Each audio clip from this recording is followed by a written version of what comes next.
میرے افسانے کا عنوان ہے نادیدہ۔ صبا نے جو ہی ہونٹوں کو ہلتے ہوئے دیکھا وہ ڈاکٹر کو بلوانے کے لیے دوڑی۔ ماں کے ہونٹوں کی جنبش سے سمجھی کہ وہ ہوش میں آ رہی ہیں۔ وہ ایسا کئی بار سمجھ چکی تھی مگر وہ نہیں جانتی تھی کہ امی کسی سے باتیں کر رہی ہیں۔ وہ یہ بھی نہیں جانتی تھی کہ یہ سیاہ تارکول والی سپر ہائی وے سے کئی سو گز دور ویرانے میں اس کے امی پاپا شدید اندرونی چوٹوں کے باوجود پوری رات کیسے زندہ رہے۔ اسے یہ بھی نہیں معلوم تھا کہ یہ حادثہ کئی سالوں پر محیط واقعات اور حوادث کا تسلسل ہے، اور وہ اس سے بھی آگاہ نہیں تھی کہ وہ اپنے ماں باپ کی اکلوتی اولاد نہیں ہے۔ یہ بات تو کچھ دن پہلے اس کے امی پاپا بھی نہیں جانتے تھے کہ وہ صرف ایک بیٹی کے نہیں بلکہ ایک بیٹے کے بھی ماں باپ ہیں، مگر کار ایکسیڈنٹ کے بعد کچھ راز یکا یک افشا ہوتے چلے گئے۔ صبا نے جو ہی ڈاکٹر کو بتایا وہ دوڑا چلا آیا۔ جونیئر ڈاکٹر اور نرس بھی ساتھی تھے۔ بیگم سیدہ قمر کے ہونٹ اب بھی ہل رہے تھے مگر وہ ہوش میں نہیں تھی۔ مس صبا، یہ وہی حالت ہے جو ہم پہلے بھی ڈسکس کر چکے ہیں، ڈاکٹر نے صبا کی طرف دیکھتے ہوئے کہا۔ ڈاکٹر صاحب، مجھے یوں لگا جیسے امی ابھی بول پڑیں گی، پانی مانگیں گی یا مجھے پکاریں گی۔ یہ کہتے ہوئے صبا کی آنکھیں نم ہو گئیں۔ تم گھبراؤ نہیں، یہ انشاءاللہ ضرور بولیں گی، ڈاکٹر نے صبا کے گال تھپکتے ہوئے کہا۔ ڈاکٹر کے جانے کے بعد صبا کرسی پر ڈھیر ہو گئی۔ اس کی آنکھوں میں رکے ہوئے آنسو چھلک پڑے اور وہ پھوٹ پھوٹ کر رو دی۔ کمرے میں کوئی اور نہ تھا مگر یہ اس کا خیال تھا۔ کمرے میں اس کا بھائی موجود تھا اور وہ اس کی طرف دیکھتے ہوئے ماں سے باتیں کر رہا تھا۔ امی، یہ روتی ہوئی اچھی نہیں لگتی۔ اس کے چہرے پر فرشتوں جیسی مسکراہٹ بہت اچھی لگتی ہے۔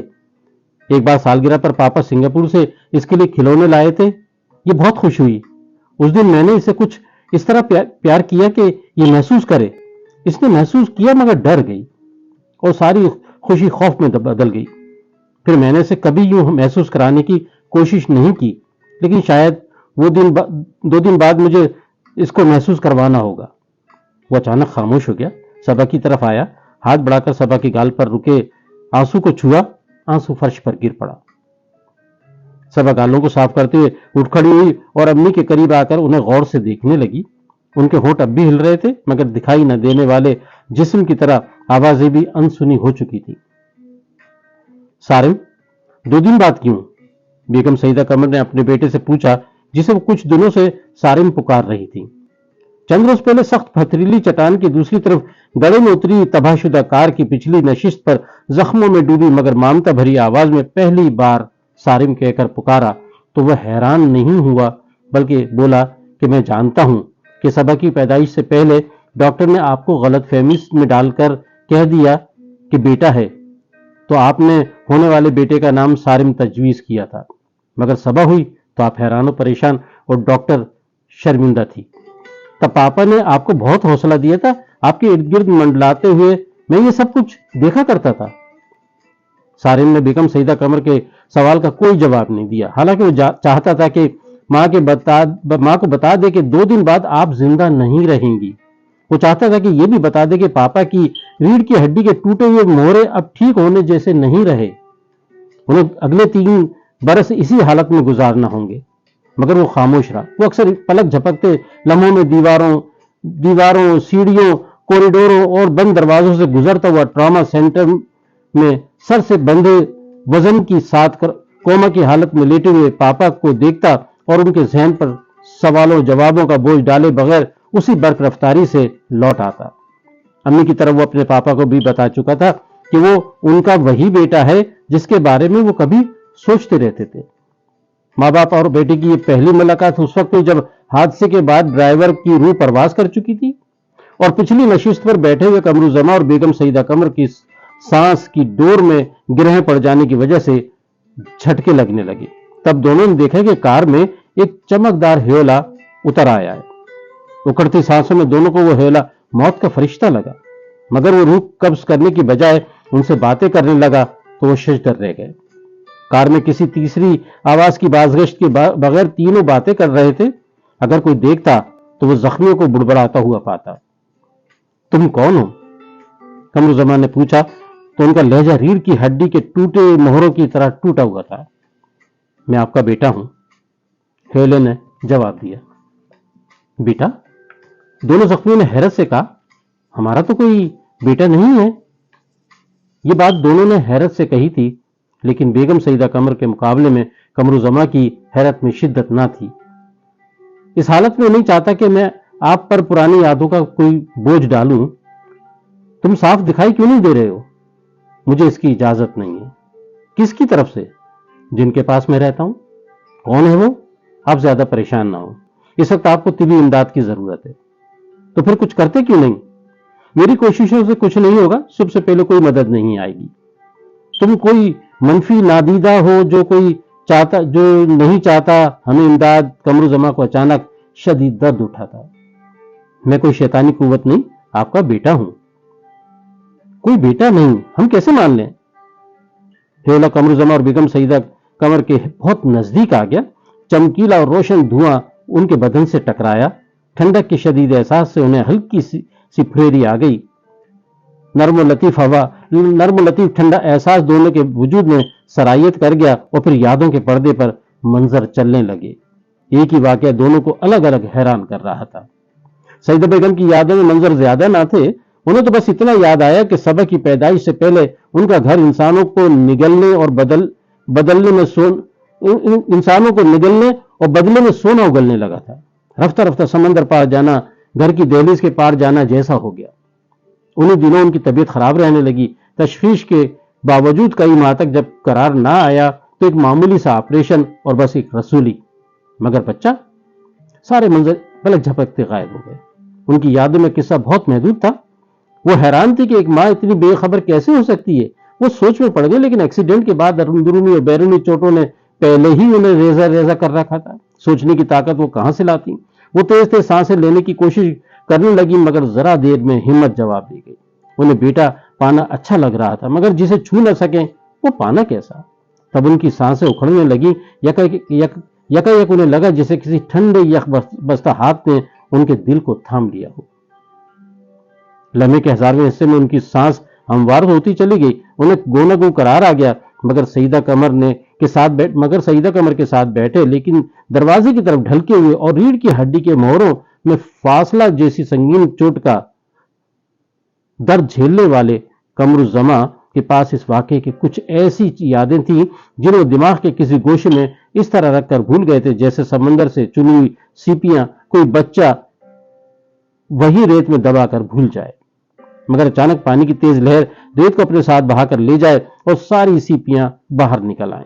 कुछ ऐसे ही कमरुज़्ज़मा की यादें भी दिमाग के गोशों से बाहर आ गई थी। धुंधले और ठंडे यख वजूद ने समंदर की लहरों जैसा काम किया था। हादसा होने से 24 साल पहले नौजवान सराफा मर्चेंट कमरुज़्ज़मा और ज्वेलरी डिजाइनर जब सईदा कमर बन गई थी, उनकी शादी को 1 साल हो चला था, मगर औलाद तो क्या उसकी उम्मीद तक पैदा नहीं हुई थी। ताहम इस दौरान यह जरूर हुआ कि फिर भरा पड़ा बंगला खाली होता चला गया। 1500 गज पर फैली हवेली नुमा ऊंची मेहराबों वाला खूबसूरत बंगला साल भर में पहले मकीनों के धड़कते दिल और महकती सांसों से अटा पड़ा था। कमर के वालिदैन बेगम फखरुज़्ज़मा, नजीब मामू, उनकी 2 बेगमात रुखसाना नजीब, शमा नजीब, उनके 6 बच्चों के अलावा चौकीदार, माली, बावर्ची, घरेलू नौकरों की फौज मौजूद थी। हर वक्त घर में मेला सा लगा रहता था। रुखसाना मामी और शमा मुमानी की हर वक्त की नोकझोंक और बच्चों की शरारतें घर के दरो दीवार को हर वक्त जगाए रखती कि अचानक वाकयात का एक सिलसिला जारी हो गया। नजीब मामू का इंतकाल हो गया। बेगम फखरुज़्ज़मा ने अपने दोनों भाभियों और भाई के बच्चों से वादा किया कि वो इन सब का हर तरह से ख्याल रखेंगी। चंद ही दिन गुजरे थे कि फखरुज़्ज़मा और बेगम फखरुज़्ज़मा दोनों ख्वाबगाह में मुर्दा पाए गए। हर चेहरे पर तशवीश की लहर दौड़ गई। नई नवेली दुल्हन सईदा कमर को अचानक हवेली में कह कहे गुम हो जाने से खौफ आने लगा, मगर कमरुज़्ज़मा वालिदैन की वफात के गम और अचानक बढ़ जाने वाली कारोबारी मसरूफियात के बावजूद सईदा को दिलासा देता और समझाता, मगर कारोबारी जिम्मेदारियों की वजह से वक्त बहुत कम दे पाता। बढ़ती हुई तन्हाई ने सईदा को बीमार कर दिया। कमर ने महसूस किया तो अच्छे डॉक्टरों से रुजू किया। जब सादा इलाज का गुर कामयाब ना हुआ तो नफ्सियाती डॉक्टरों से राब्ता किया। इन्हीं दिनों सईदा कमर का वजन बढ़ने लगा और पेट का उभार और हजम तब्दील होने लगा। कमर ने गायनी डॉक्टर को दिखाया, टेस्ट हुए, मगर रिपोर्ट मनफी आई। शमा मोमानी ने मशवरा दिया, रिपोर्टें गलत भी हो सकती है, खुदा करे खुशी की बात हो, तुम अल्ट्रासाउंड करवाओ। दोनों एक बार फिर गायनी डॉक्टर के पास पहुंचे। वो पिछले तजजिए से मुतमईन थी, मगर इत्मीनान के लिए अल्ट्रासाउंड भी कर डाला। तस्वीर में खला के सिवा और कुछ ना था। सईदा की बदली हुई हालत की वजह से घर में चैमोगोइयां शुरू हो गई। अब की बार रुखसाना मामी ने मशवरा दिया कि किसी आलिम से इस्तिखारा निकलवाया जाए। कमर ज़मान ने चिढ़कर मना कर दिया कि मगर जब सईदा ने बताया कि वो आजकल डर भी जाती है, इसलिए किसी बुजुर्ग से राब्ता करने में हर्ज ही क्या है। तब कमर ने सराफा मार्केट में अक्सर दिखाई देने वाले अधेड़ उम्र शख्स से गुफ्तगू की, जिनके बारे में उसने कई लोगों से सुन रखा था कि वो रूहानी उलूम में दस्तरस रखते हैं। गुलाम मोहम्मद ने जब कमर की सारी बातें सुनी तो उन्होंने घर देखने की ख्वाहिश की। कमर ज़मान उन्हें घर ले आया। बंगले का एक कमरा दालान छत हत्ता के बंगले का एक कमरा दालान छत हत्ता के नौकरों के क्वार्टरों को भी अपनी गहरी नजरों से देखकर गुलाम मोहम्मद ने कमरुज़्ज़मा से 3 दिन का वक्त मांगा। 3 दिन के बाद गुलाम मोहम्मद खुद कमरुज़्ज़मा के कारखाने में तशरीफ लाए और बोले, भाई कमर मियाँ, चाय पीने का दिल कर रहा है आपके घर की, आप जैसा हुक्म करें, अभी चलते हैं। कमरुज़्ज़मा ने महसूस किया कि बात कुछ अहम है। गुलाम मोहम्मद को गाड़ी में बिठाकर घर ले आया। गुलाम मोहम्मद ने सब्ज रेशम जैसी घास पर पड़ी बैत की कुर्सियों पर बैठने को तरजीह दी। चाय के दौरान गुलाम मोहम्मद मुसलसल इमारत की बालाई मंजिल की एक बंद खिड़की की सिमत यूं देख रहे थे जैसे वहां कोई मौजूद हो। वो बोले, ये घर फखरुज़्ज़मा भाई ने बनवाया था? नहीं, दादा ने खरीदा था। फिर वो बोला, कोई खास बात? समझ लीजिए कि मैं आपसे जो भी कहूंगा वो मेरे ख्यालात नहीं है, बल्कि मुझे बताए गए हैं, जो मैं आप तक पहुंचा रहा हूं। गुलाम मोहम्मद ये कहकर चंद लम्हों के लिए खामोश हो गए, मगर कमरुज़्ज़मा को एक ही जुमले ने इस्तेजाब में मुब्तला कर दिया। एक वादा कीजिए कि आप जो कुछ भी सुनेंगे अपने तक ही रखेंगे। आपका जानना जरूरी है, लेकिन खामोश रहना बहुत ज्यादा जरूरी है। मैं वादा करता हूं मैं किसी से जिक्र नहीं करूंगा। नौजवान कमरुज़्ज़मा ने बात की अहमियत को महसूस करते हुए कहा, आप बहुत खुशकिस्मत इंसान हैं कि ये घर आपका है, और आप खुशकिस्मत इंसान हैं कि सईदा बेगम आपकी बीवी हैं। आपको जिंदगी की जितनी नेमतें हासिल हैं वो इन 2 की वजह से हैं। कमरुज़्ज़मा खामोशी से सुन रहा था। आपका ये घर एक बड़ी हस्ती की कयामगाह है। वो हस्ती आपसे, आपकी बीवी और आपके बच्चों से बहुत मोहब्बत करती है, लेकिन हमारा तो कोई भी बच्चा नहीं है। कुछ लोगों पर मुस्तकबिल हाल की तरह रोशन होता है, तो हमारे मुस्तकबिल के बारे में क्या कुछ बताइए। ये वस्फ मुझे हासिल नहीं। जिसे हासिल है वो बड़ी हस्ती आपकी शादी से भी पहले आपकी बीवी यानी सईदा बेगम से मोहब्बत करती है। सईदा बेगम का इस घर में बहू बनकर आना उन्हीं की कोशिशों से मुमकिन हुआ। गुलाम मोहम्मद ने एक एक लफ्ज पर जोर देते हुए कहा। कमरुज़्ज़मा को यह सब सुनकर अचानक झटका सा लगा। जदीद डिजाइन वाली ज्वेलरी की नुमाइश उसके हाफजे में अब भी महफूज थी, जहां उसकी सईदा जहां से पहली मुलाकात हुई थी। वहीं उसने सईदा के डिजाइन करदा जेवरात की तारीफ की और पेशकश की कि वो उनके लिए डिजाइन तैयार करें। सईदा जहां ने जो पहला डिजाइन तैयार किया वो एक नेकलेस का था। कुछ ही दिनों में वही नेकलेस खुद तख्लीककार के गले में मंगनी के तोहफे की सूरत में सजा हुआ था। कमरुज़्ज़मा को याद था कि शादी का फैसला दोनों ने मिलकर किया था। इसमें किसी तीसरे की सोच या रजामंदी का कोई दखल नहीं था। उस वक्त जिस बात ने उसे हैरत ज़्यादा कर दिया था वो कुछ और ही किस्सा सुना रही थी। कई सवाल उसके दिमाग के बंद दरवाजे पर मुक्के बरसा रहे थे। कोई सईदा से मोहब्बत करता है? मैं खुशकिस्मत हूं कि सईदा मेरी बीवी है, तो फिर मैं खुशकिस्मत कैसे हुआ? खुशकिस्मती यह है कि सईदा मेरी बीवी है, तो फिर कोई दूसरा उससे क्यों मोहब्बत किए जा रहा है? वो हमारे घर में रहते हुए देखता है कि मैं सईदा के साथ रहता हूं, जिससे वो मोहब्बत करता है, तो फिर उसे गुस्सा या जलन क्यों नहीं होती? वो मंशा के बगैर इस घर में रहते हुए हमारे सारे फैसले करता है। कौन है वो? मेरे मामू और माँ बाप की मौत में कहीं उसका हाथ तो नहीं? गुलाम मोहम्मद खामोशी से कमरुज़्ज़मा को देख रहे थे। वो हमें जानने के लिए गहरी नजरों से इसका जायजा लेते रहे। उन्होंने बगैर तमीज बांधे सिर्फ 2 बातें कही थी। अभी कुछ और कहना बाकी था, लेकिन कहने से पहले वो कमरुज़्ज़मा को परखना चाहते थे कि क्या वो मजीद सुन पाएगा। दिमाग के दरवाजे पर सवालों की दस्तक बंद हुई तो कमरुज़्ज़मा ने बदन ढीला छोड़ते हुए कहा, ऐसे किस्से डाइजेस्टों में शाया होते हैं, क्या वाकई ये सच है? आपके साथ प्रैक्टिकली हो रहा है तो खुद ही समझ लें। गुलाम मोहम्मद ने एक लम्हे के तौक़ुफ़ के बाद मजीद कहा, मुझे एक लफ्ज भी बढ़ाने या घटाने की इजाजत नहीं है। याद रखिए, आपको मुझ तक पहुंचने में भी किसी और के इरादे का दखल है। शायद किसी ने अपनी बात मुझ तक पहुंचाने के लिए आपको कासिद बनाया है, मगर कैसे? कमरुज़्ज़मा ने एक और सवाल दाग दिया। میں نہیں بتا سکتا. میرا خیال ہے کہ آپ کو یہ سب جاننے کی ضرورت بھی نہیں ہے. آپ کو بہت ساری باتیں خود بخود یا پھر وقت کے ساتھ وقت کے بہاؤ میں سمجھ میں آ جائیں گی, لیکن ایک دو باتیں اور ہیں جنہیں جاننا ضروری ہے. آپ نے مجھے طلسم ہوش روبہ کی حیرت انگیز دنیا میں لا کھڑا کیا ہے. اب کوئی حیرت نہیں رہے گی. آپ کہیے نا کہاں تک گوش ہوں. قمر الزمان نے استفانیہ لہجے میں کہتے ہوئے ہاتھ باندھ دیے اور پھر کندھے اور گردن جھکا دیے. آپ کی بیگم اس وقت حمل سے ہیں, غلام محمد بولے. نہیں, وہ حمل سے نہیں ہے, قمر الزمان نے جواب دیا. وہ حمل سے ہیں, غلام محمد نے زور دیتے ہوئے کہا. غلام محمد صاحب, سونار نیا ہو یا پرانا, اسے سونے کی پرکھ ہو ہی جاتی ہے. اب تو الٹرا ساؤنڈ بھی کروا لیا, اگر کوئی شک تھا وہ بھی دور ہو گیا. نادیدہ ہستی آپ کی بیوی سے ایک نادیدہ نشانی حاصل کر رہی ہے. نادیدہ نشانی؟ قمر الزمان کے ہاتھ ماتھے کو سلوٹوں نے گھیر لیا.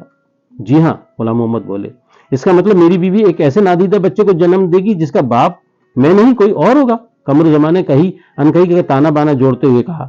آپ کا پہلا آدھا جملہ درست ہے, غلام محمد نے دھیرے سے کہا. تو پھر باپ کون ہے؟ قمر الزمان اپنے دو چند حیرت سمیٹتے ہوئے پوچھا. آپ ہیں؟ کہیں آپ مجھے پاگل کرنے کے موڈ میں تو نہیں ہے؟ قمر الزمان ہنس پڑا. مجھے جو کچھ بتایا گیا ہے وہ میں آپ کو بتا رہا ہوں. آپ کے کہنے کا مطلب یہ ہے کہ ہم میاں بیوی صاحب اولاد ہوں گے, لیکن نہیں بھی ہوں گے لیکن بعد میں جب جیسے سب ہوتے ہیں. اچانک لان میں سکوت سا چھا گیا. قمر الزمان اور غلام محمد دونوں اپنی اپنی جگہ بولتے بولتے خاموش ہو گئے. دونوں کی نگاہیں یکا یک بالائی منزل پر کھلنے والی کھڑکی کی طرف اٹھ گئیں. چند ثانیے کے بعد کھڑکی دوبارہ بند ہو گئی. دونوں ہی اپنی اپنی جگہ کچھ سوچتے ہوئے رہ گئے. کھڑکی تو برسوں سے بند تھی, جس کے پیچھے گول زینہ تھا جو چھت پر گول بارہ دری نما ہال پر جا کر ختم ہوتا تھا. اس کے بعد نہ قمر الزمان نے کچھ پوچھا اور نہ غلام محمد نے کچھ بتایا. اس دن کے بعد قمر الزمان کو الجھنوں نے آ لیا. خاموش رہنے لگا. وہ سعیدہ کو دیکھتا تو سوچ میں پڑ جاتا. اسے بتا دیا گیا تھا کہ سعیدہ کے وجود میں ایک حیات پرورش پا رہی ہے, مگر وہ اسے نہیں دیکھ سکیں گے. کسی ننھے وجود کو چھونے کے لیے انہیں مزید 3 برس اور انتظار کرنا ہوگا. قمر کی طبیعت میں الجھن کا عنصر کچھ بڑھ جاتا اور کبھی خود بخود غائب ہو جاتا. کچھ ہی دنوں میں رخسانہ مامی اپنے 4 بچوں کو لے کر اپنے بھائی کے پاس لکھنؤ چلی گئیں. وہ وہیں سے بیاہ کر پاکستان آئی تھی. عدت پوری کرتے ہی شمع ممانی نے خاموشی سے دوسری شادی کر لی اور گھر چھوڑ دیا. گھر میں صرف قمر الزمان, بیگم سعیدہ قمر اور نوکر چاکر رہ گئے. قمر الزمان نے ضرورت کے مطابق نوکر رکھے اور باقی رخصت کر دی. سعیدہ بیگم کی جسمانی تبدیلیاں تیزی سے ظاہر ہونے لگی تھی. دن بدن جسم کے بے ڈول ہونے کی وجہ سے سعیدہ نے کہیں آنے جانا بھی بند کر دیا, لیکن اس کی تشویش بڑھتی چلی جا رہی تھی, جس کا اظہار وہ قمر سے کر دیا کرتی. مطمئن کرنے کی کوشش کرتا مگر ناکام رہتا. انہیں دنوں قمر الزمان کی کاروباری مصروفیات بھی بڑھتی چلی گئی. امارات کے کئی بڑے تاجروں سے ان کا لین دین پہلے بھی تھا, مگر اب اس نے خود دبئی اور مسقط میں اپنے 2 شاندار شو روم قائم کرنے کے علاوہ دبئی میں کارخانہ بھی لگا لیا, جہاں والد صاحب کے زمانے کے کئی ماہر کاریگروں کو ورک ویزے پر بھجوا دیا گیا. کاموں کی نگرانی کے لیے وہ بھی اکثر دبئی اور مسقط آتا جاتا رہتا تھا. کبھی زیادہ قیام کرنا ہوتا تو وہ سعیدہ کو بھی ساتھ لے جاتا. ہرچند کے دبئی جدید شہر کے سانچے میں ڈھلنا شروع ہو چکا تھا, مگر سعیدہ قمر وہاں بھی ہوٹل میں بند ہو کر رہ جاتی. اکتاہٹ سے بھرے ایک دن قمر الزمان نے غلام محمد کے سامنے ذکر کیا تو انہوں نے اپنی جیب سے ایک روکا نکال کر دیا اور بولے, آپ پریشان نہ ہو, یہ دبئی میں مقیم ایک لیڈی ڈاکٹر کا نام و پتہ ہے. اگلی بار جب جائیں تو بیگم کو انہیں دکھائیے. قمر الزمان فوری جواب پر حیران مگر خاموش رہا. وہ جان چکا تھا کہ نادیدہ قوت اس کے ہر مسئلے سے واقف ہے. اگلی بار جب وہ دبئی گیا تو طویل قیام کے انتظامات کے ساتھ گیا اور جاتے ہی ڈاکٹر سے رابطہ کیا. ڈاکٹر نے سعیدہ بیگم کا معائنہ کر کے قمر الزمان کو یقین دلایا کہ ان کی بیگم کو ایک چھوٹے سے آپریشن کی ضرورت ہے, وہ ٹھیک ہو جائیں گی. ڈاکٹر, انہیں بیماری کیا ہے؟ کچھ نہیں, کچھ خاص نہیں. آپ کی بیوی کو معمولی سا گائنی پرابلم ہے, ایک چھوٹے سے آپریشن سے دور ہو جائے گا. کیا آپریشن کے بغیر دور نہیں ہو سکے گا؟ کبھی کبھی آپریشن ہی ٹھیک آپشن ہوتا ہے. قمر الزمان کو اندازہ ہو گیا کہ ڈاکٹر پردے کی دوسری طرف چھپی حقیقت سے ناواقف ہے. وہ بولا, آپریشن کب ہوگا؟ 2 دن بعد مجھے اپنے پیپر انڈوز کروانے کے لیے کینیڈا جانا ہے. جیسے ہی واپس آؤں گی تو آپریشن کر دوں گی. زیادہ سے زیادہ 20 دن میں لوٹاؤں گی. لیکن ڈاکٹر نے لوٹنے میں دیر کر دی. قمر الزمان کو شک تھا کہ ڈاکٹر 20 دن بعد آپریشن نہیں کر سکے گی. ڈاکٹر کے نام لوٹنے سے وہ شک اب یقین میں بدل گیا. ڈاکٹر 2 ماہ بعد لوٹ کر آئی.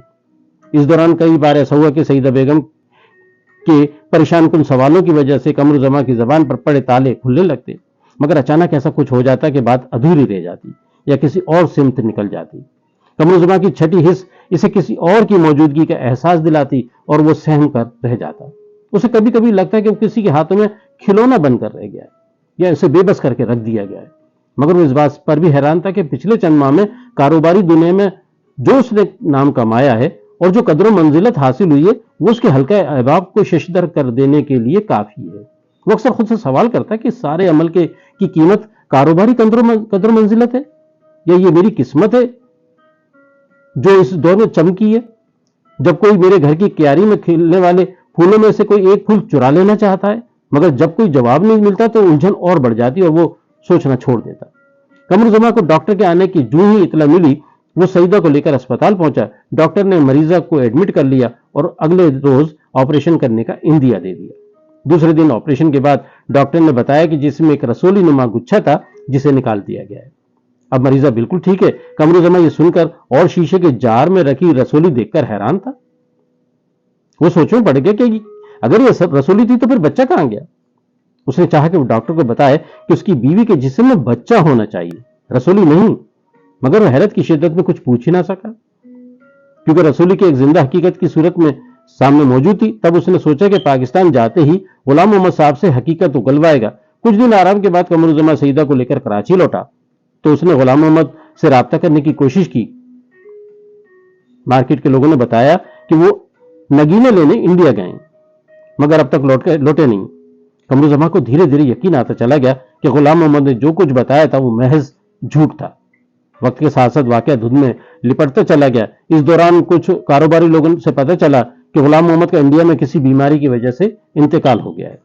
قمر الزما کے لیے غلام محمد کی بتائی ہوئی ہر بات بے معنی ہو کر رہ گئی۔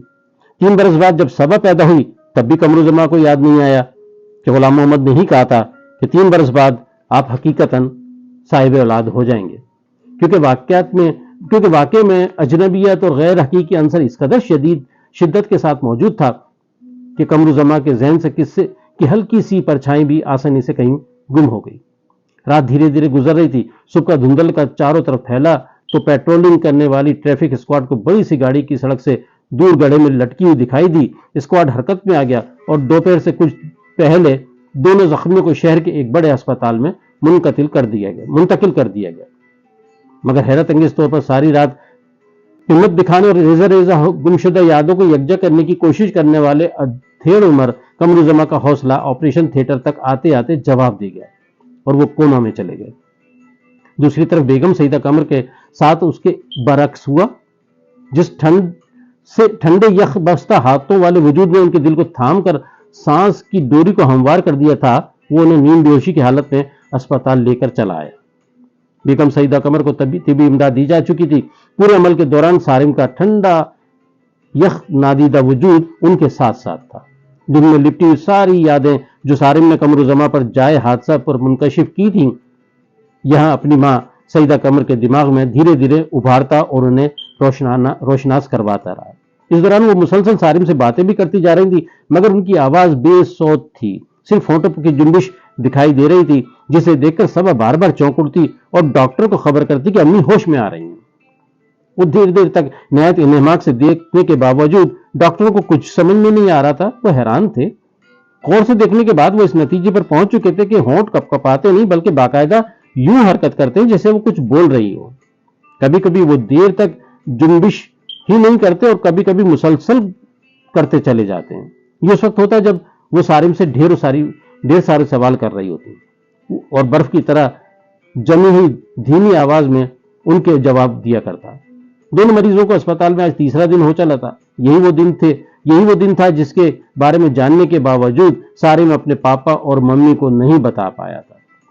کھڑکی پر پڑے پردے کی مہین جھریوں سے جھلکتی ہوئی سورج کی باریک باریک کرنوں سے پتہ لگ رہا تھا کہ دوپہر کا وقت ہے۔ کمرے میں صبا اور بستر پر لیٹی ہوئی سعیدہ قمر کے سوا اور کوئی نہیں تھا، حتیٰ کہ سارم بھی نہیں۔ وہ دیر سے غائب تھا۔ صبح سعیدہ قمر کی ایک مادرانہ خواہش نے اسے بے چین کر دیا تھا۔ اسے چند کلومیٹر دور واقع بنگلے میں موجود محبت کرنے والی ہستی سے لے کر کہیں دور کی مسافتوں میں موجود برگزیدہ مگر نادیدہ ہستیوں سے التجا کی، مگر ہر طرف سے ایک सख्त सर्जिश में डूबा हुआ इनकार सुनने को मिला। आज सुबह बेगम सईदा कमर ने अचानक उससे कहा कि बेटा, मैं तुम्हें अपनी आंखों से देखना और अपनी उंगली से छूना चाहती हूं। उसे याद था कि इस बार शरारत से सबा के खिलौने एक जगह से दूसरी जगह सरकाए थे।